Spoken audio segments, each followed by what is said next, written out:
다짐 난 느낄 수 있네. 찬양 중에 주님 역사하시네. 우리 맘 열어 모두 소리 높여서 자유해. 더 크게 주 찬양해.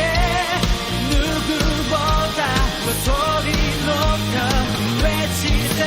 주 이름을 높이세. 더 크게 주 찬양해.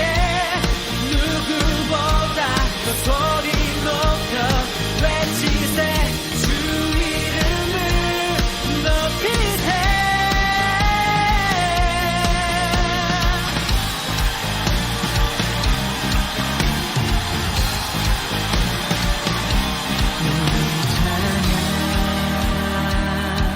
드릴 때에 성령의 빛 내리시네. 우리 찬양 드릴 때에 성령의 빛 내리시네. 큰 소리로 주 찬양해. 영광의 왕 오시네. 우리 찬양을 타고 주 더 크게 주 찬양해. 누구보다 더 소리 높여 외치세. 주 이름을 높이세. 더 크게 주 찬양해. 누구보다 더 소리 높여 외치세. 주 이름을 높이세.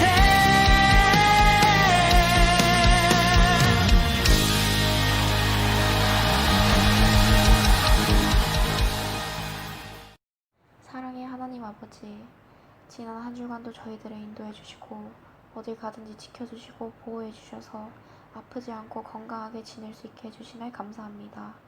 코로나 사태로 인해 다 같이 교회에 모여서 예배드리지는 못하지만 이렇게 영상으로 예배를 드릴 수 있음에 감사합니다.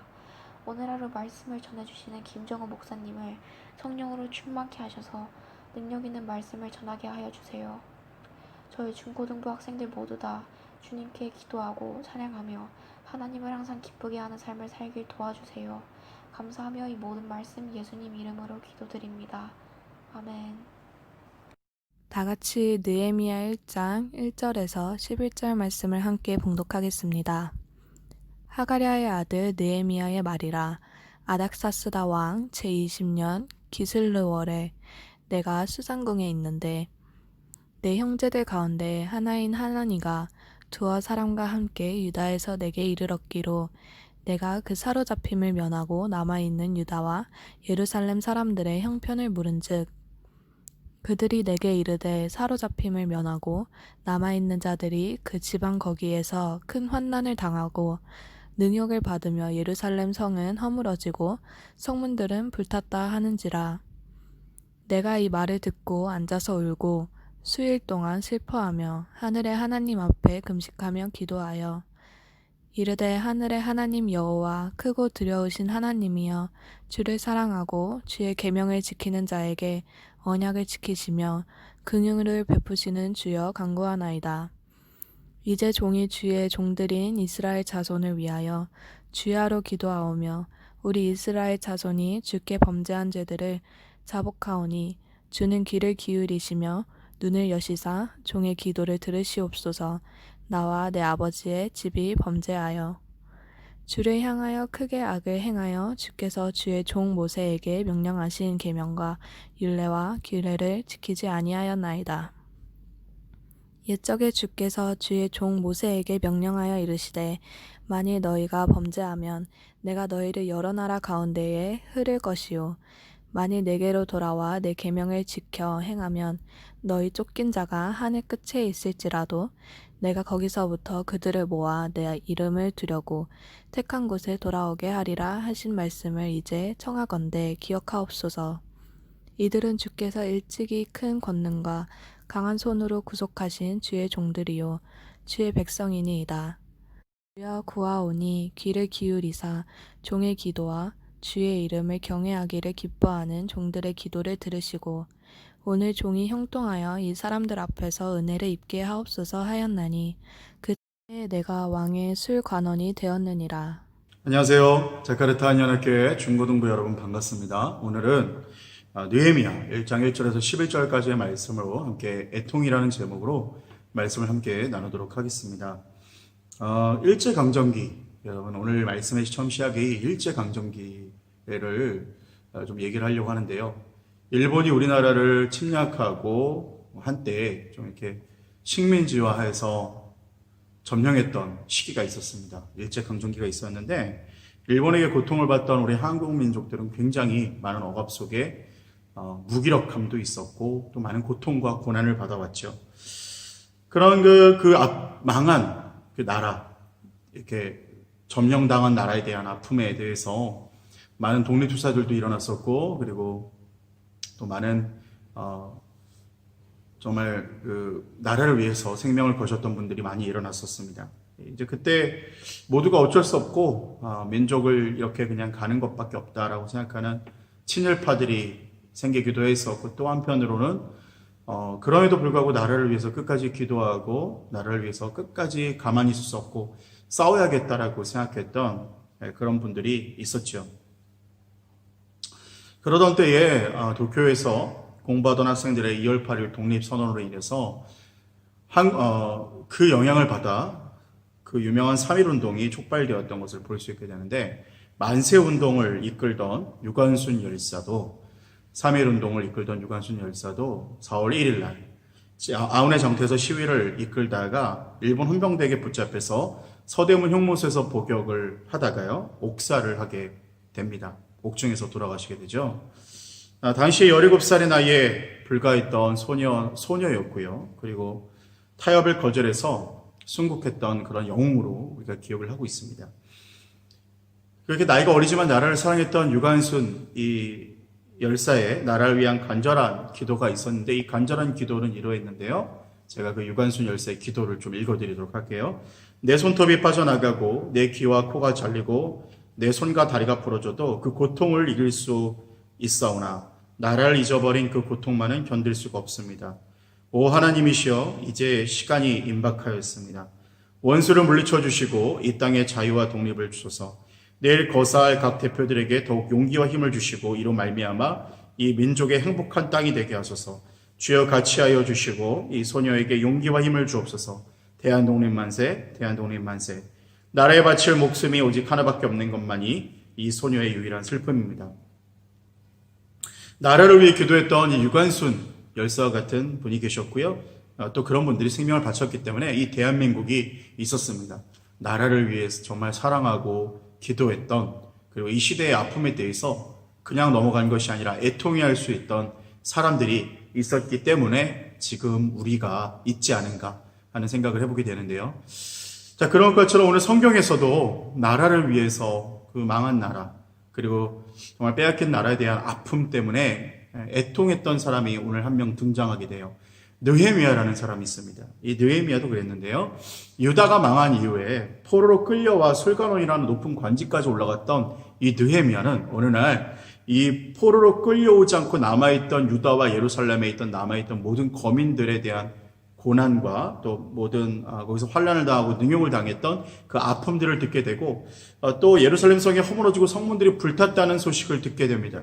그렇게 되면서 그 이야기를 듣고 느헤미야의 반응이 이러했는데 느헤미야가 이런 반응을 보였습니다. 느헤미야 1장 4절에서 5절 말씀에 이렇게 말씀을 하고 있습니다.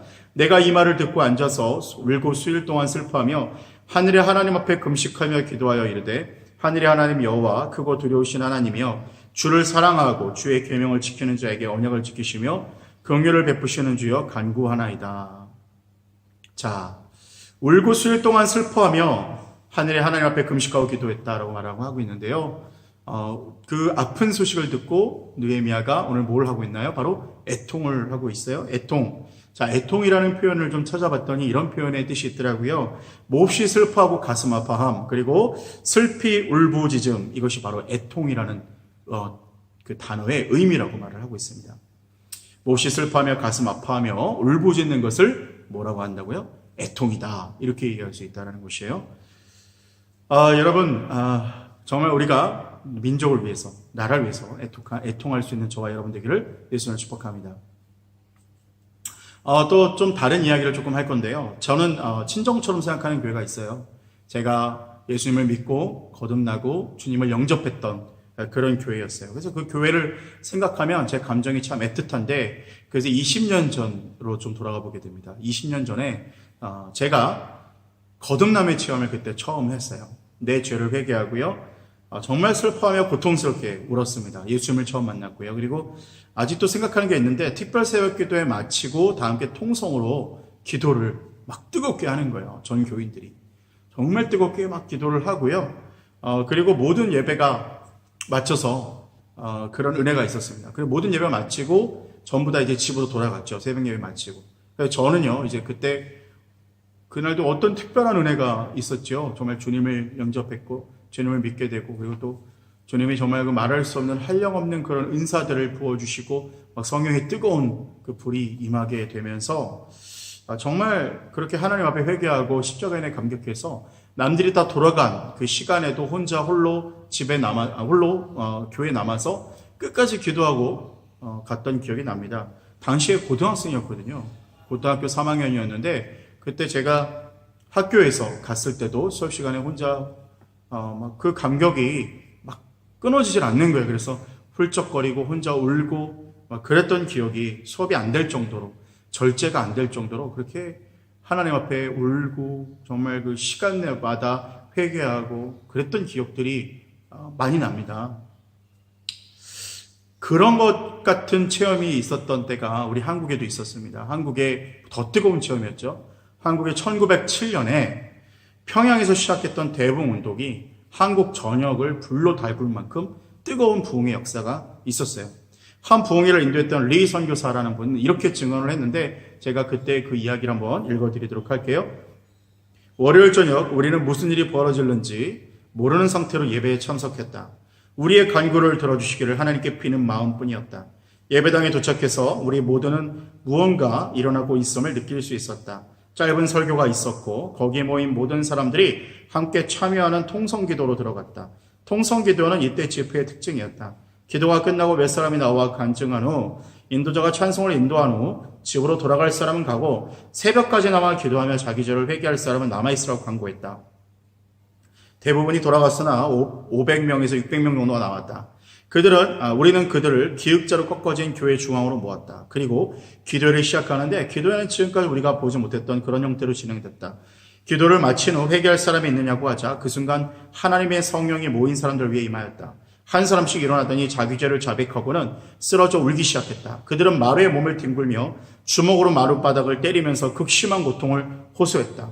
우리 집 요리사도 자복하며 뒹굴었다. 그는 나를 보더니 이렇게 말했다. 목사님 말씀해 주세요. 내게 소망이 있으니까 과연 제가 용서받을 수 있을까요? 하면서 내게 달려와 몸부림치며 울기 시작했다. 그날 저녁 집회는 이튿날 아침 10시가 되어서야 끝이 나게 되었습니다. 이것이 한국 기독교사의 획기적인 사건으로 기록되는 평양 대부흥 운동의 사건의 시작이었다고 우리가 볼 수 있게 되는 것이죠. 그 이후 집회 때마다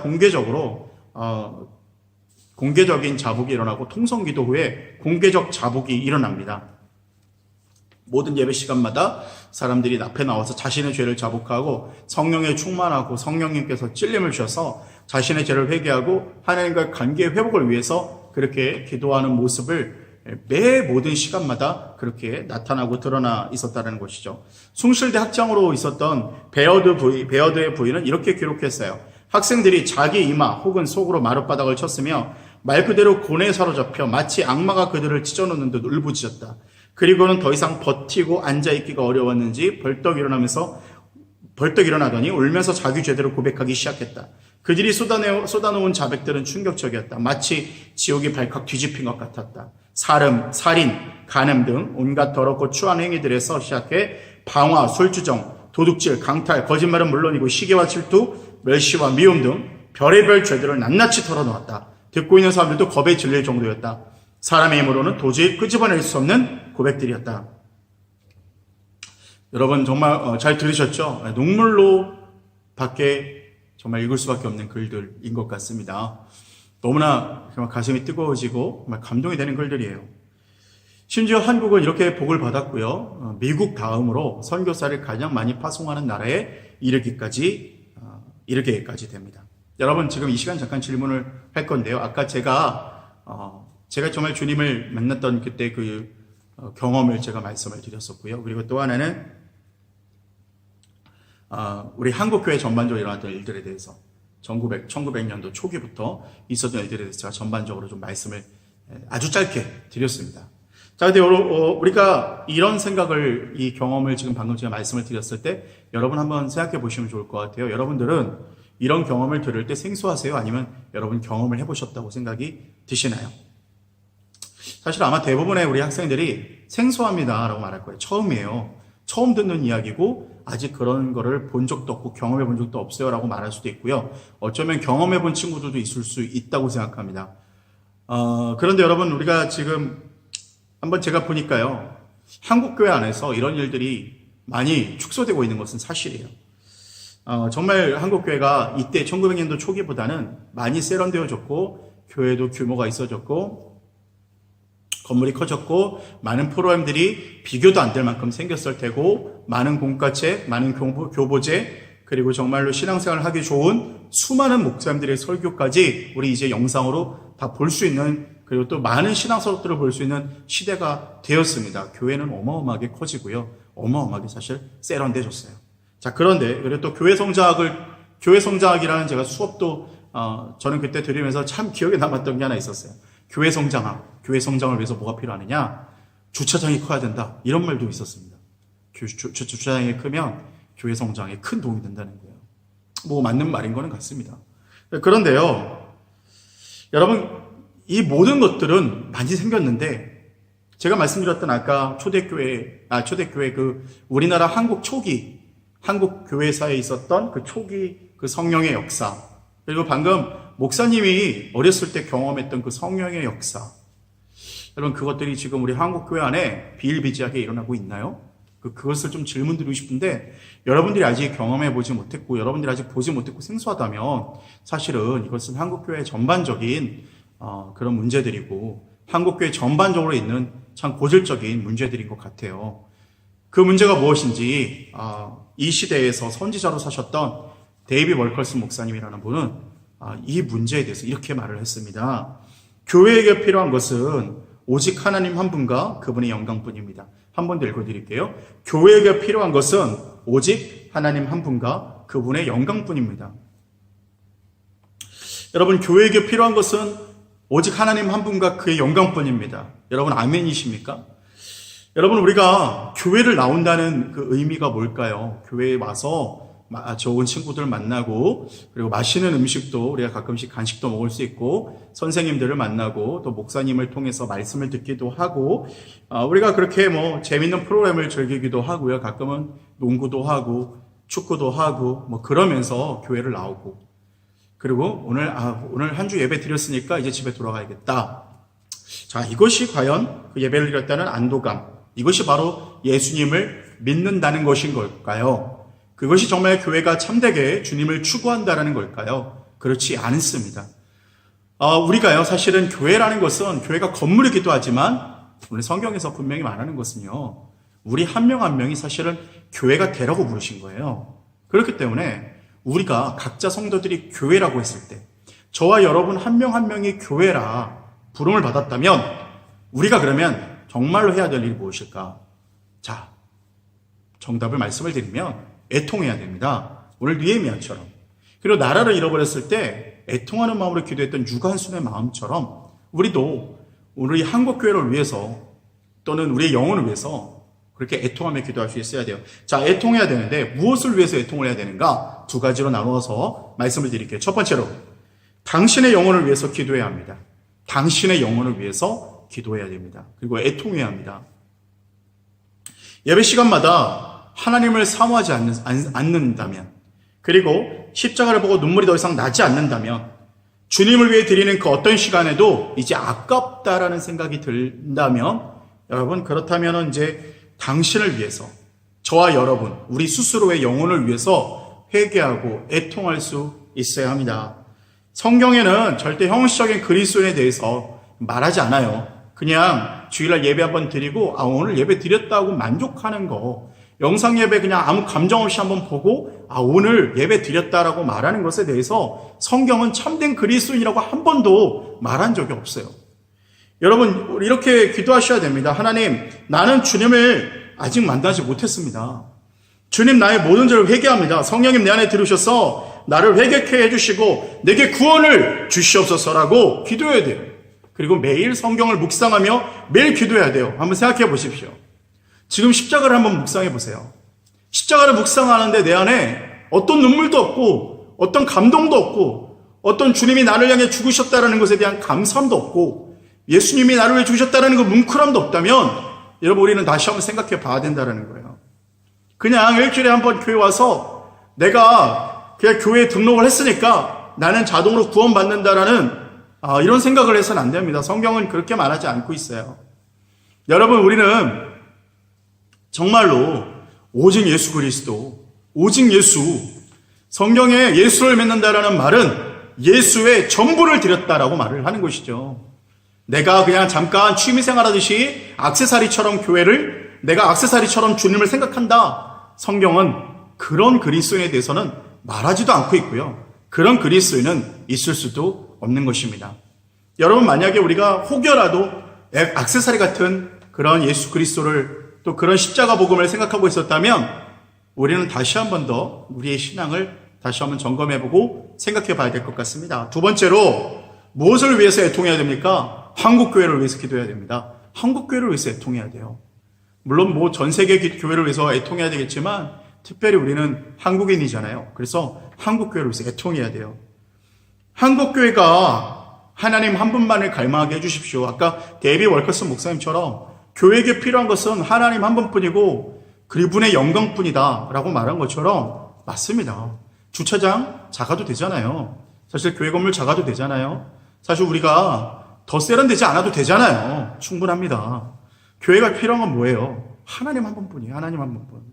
우리 세대에 우리 할아버지, 할머니, 그리고 우리 증조할아버지, 할머니가 그렇게 회개하며 자신의 치명적인 죄까지도 고백하면서까지 주님과의 관계를 놓치고 싶지 않았고 주님의 그 은혜를 풍성히 받았고 주님 한 분 만난 것으로 나의 인생 전부를 드려도 아깝지 않다라는 고백으로 하나님 앞에 죄를 회개하며 치열하게 죄와 싸웠던 우리 할아버지 할머니 세대, 우리 증조할아버지 증조할머니 세대 같은 하나님, 그러한 세대가 하나님 이제는 이 시대 안에서, 우리 세대 안에서 주님 얼굴 보는 세대가 다시 한 번 더 일어나게 하여 주시옵소서. 우리에게 그런 부흥을 허락하여 주시옵소서 하고 여러분, 우리는, 저와 여러분은 그렇게 기도할 수 있어야 할 것입니다.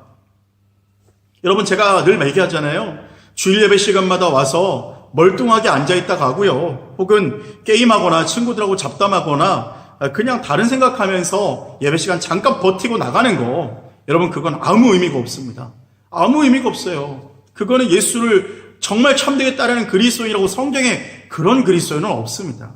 정말 그리스도인은 여러분, 만일에 정말 지금까지 주일 생활 그냥 교회 생활이다 생각하고 그냥 이걸 문화처럼 생각하고 이걸 그냥 습관처럼 교회를 나오셨다면 여러분, 여러분의 영혼을 위해서 애통하실 수 있어야 되고요. 그리고 지금도 그 한국 초대교회가, 그 한국의 그 처음 제가 말씀드렸던 정말 그 성령님이 역사하셔서 수많은 사람들이 막 뒤집어지고 내 죄를 어떻게 하면 좋죠? 주님, 내 죄를 어떻게 하면 좋죠? 내 영혼은 어떻게 하면 좋죠? 주여, 내가 너무나 두렵습니다. 주여, 내 영혼을 긍휼히 여겨 주십시오. 주여, 내게 성령을 부어주십시오. 내가 굶주렸습니다. 내가 주님으로 인해서 충만해지기를 원합니다라고 막 영혼의 울부짖음이 있는 하나님, 그러한 역사가 그 시대에만 있었던 국한된 일이었습니까? 아닙니다. 성령님 역사하시면 지금도 가능한 일이에요. 여러분, 지금 만약에 우리가 그 경험이 없었고 보지도 못했다고 말한다면 여러분, 우리는 한국교회를 위해서 이 시대를 위해서 회개할 줄 알아야 되고 이 시대를 위해서 애통할 수 있어야 돼요. 여러분 세대에, 또 제 세대에 정말 앞으로 한국교회가 30년, 50년 후에는 더 큰 부흥, 더 큰 역사, 정말 하나님이 역사하시는, 정말 성령님께서 모든 성도들을 만지셔서, 저와 여러분 만지셔서 정말 성령님께서 강력하게 역사하며 주님 얼굴 보기를 갈망하는 세대, 주님을 위하여 기꺼이 스마트폰도 버려버리고, 주님을 위하여 기꺼이 세상 것을 버려버리고, 주님을 위하여 기꺼이 죄도 버려버리고, 주님을 정말 얼굴을 보는 것처럼, 얼굴을 대하는 것처럼 만질 수 있는 그런 시대가, 여러분, 그 세대가 다시 한번 더 회복될 수 있기 위해서 여러분 기도해야 된다라는 거예요. 여러분, 다시 한번 말씀을 드려요. 그냥 감정 없이 그냥 중간지대에 있는 그것은 그리스도인이 아닙니다. 여러분, 정확하게 말씀을 드리는 겁니다. 여러분, 그렇기 때문에 오늘 본문에 나오는 느헤미야 애통이 우리에게 있어야 돼요. 나라를 위한 애통. 이 애통한 한 사람이 있음으로 인해서 이스라엘 전체가 복을 받아요. 여러분, 이 진정한 회개와 눈물이 있는 그 사람 통해서 하나님 민족이 복을 받아요. 유관순과 같이, 유관순 열사와 같이 나라를 위해서 기도하고 나라를 사랑하고 생명을 걸고 민족을 위하여서 기도하며 목숨을 바치고 하나님 앞에 간구하고 기도했던 그리스도인들이 있었기 때문에 이 민족이 살아난 거예요. 여러분, 진정한 회개와 눈물과 진정한 기쁨이 있으면, 진정한 은혜가 있으면 여러분 기쁨이 있고 회복이 일어나게 됩니다. 느헤미야 8장 9절에서 10절 말씀까지 이렇게 말씀을 해요. 백성이 율법의 말씀을 듣고 다 우는지라. 총독 느헤미야와 제사장 겸 학사 에스라와 백성을 가르치는 레위 사람들이 모든 백성에게 이르기를, 오늘은 너희 하나님 여호와의 성일이니 슬퍼하지 말며 울지 말라 하고, 느헤미야가 또 그들에게 이르기를, 너희는 가서 살찐 것을 먹고 단 것을 마시되 준비하지 못한 자에게는 나누어 주라. 이날은 우리 주의 성일이니 근심하지 말라. 여호와를 인하여 기뻐하는 것이 너희 힘이니라고. 아멘. 자신의 영혼을 위해서 애통하고 나라를 위해서 애통했던 이 느헤미야 같은 사람이요. 그리고 민족이 주님을 사랑하지 않는 죄를 범하는 것에 대해서 애통하는 자, 이 한 사람을 통해서 이스라엘이 기쁨이 임했습니다. 느헤미야가 마지막에 말하잖아요. 여호와를 기뻐하는 것이 너의 힘이다. 여러분, 애통하는 자가 여호와를 기뻐하는 것이 너의 힘이다라는 이 축복을, 이 복을 받을 수가 있습니다. 여러분, 영혼이 깨어나시기를 바랍니다. 여러분, 중간지대에 걸쳐있는 밋밋한 형식적인 기독교인이 되지 않기를 바랍니다. 기독교인이 되지 마시고요. 그리스도인이 되십시오. 기독교라는 어떤 종교란에 자기 이름을 기독교인, 자기 이름에 대한 소개를 기독교인이라고 적을 수 있는 자가 아니라, 기독교라고 적을 수 있는 자가 아니라, 나는 예수와 함께 죽고 예수와 함께 다시 산, 나는 주님의 것인 그리스도인입니다 라고 고백하는, 그래서 주님이 나의 인생의 전부고 나의 삶의 전부입니다라고 고백하는 저와 여러분 되기를 예수님을 축복합니다. 그때에 참된 평안과 기쁨이 있을 겁니다. 여러분, 평양 대붕운동 주요 특징 4가지만 읽어드리고요. 기도하고 마칠게요. 첫 번째, 평양 대붕운동의 주요 특징 4가지입니다. 첫 번째, 성경을 공부하는 사경회 가운데 일어났습니다. 성경을 공부하는 말씀 공부 시간, 사경회 시간에 이 성령의 운동이 일어났습니다. 말씀을 통해 성령이 오죠. 자, 그 두 번째입니다. 성령의 임재와 함께 철저한 회개가 뒤따랐습니다. 성령님의 임재와 함께 철저한 회개가 뒤따랐습니다. 회개가 있어요. 반드시 회개가 있어요. 자, 세 번째는 처음에는 선교사가 주도했는데 나중에는 한국인이 주도했습니다. 네 번째, 이 부흥의 결과로 한국교회의 뜻깊은 도덕적 갱신이 이루어졌습니다. 자, 여러분, 우리가 역사를 보면서 이 시대를 헤쳐나갈 힘이 생깁니다. 성령님밖에 없어요. 주님밖에 없어요. 도덕적인 윤리를 회복해야 된다. 한국교회 가면 여러 가지 뭘 해야 된다. 이런저런 얘기들이 있을 수 있지만 여러분도 그렇게 생각할 수 있잖아요. 하지만 하나님께서 반드시 성령의 역사, 다시 한 번 더 주님으로 충만해지는 역사를 회복시켜서 한국교회를 일으키실 줄로 믿습니다. 여러분 애통하시기 바랍니다. 오직 해답은 하나뿐입니다. 오직 예수 그리스도, 오직 하나님 한 분, 주님뿐입니다. 기도하겠습니다. 하나님 감사합니다. 하나님, 우리가 애통하는 자가 되기를 원합니다. 주님 나라와 영광을 위해서 하나님 가슴 아파하는 자가 되기를 원합니다. 내 영혼이 주님을 알지 못한다면, 내가 아직 회개하지 않았다면, 내가 말씀과 기도로 충만하지 않았다면 하나님 회개하는 자가 되기를 원합니다. 하나님, 우리의 할아버지 세대, 증조할아버지 세대는 하나님 주님의 얼굴을 구했고 회개하며 주님보다 중요한 것 없다고 외쳤던 세대였습니다. 하나님, 성경에 있는 수많은 그리스도인들은 생명보다 주님이 더 귀하다고 외쳤던 예수 그리스도에 미친 세대였습니다. 하나님, 왜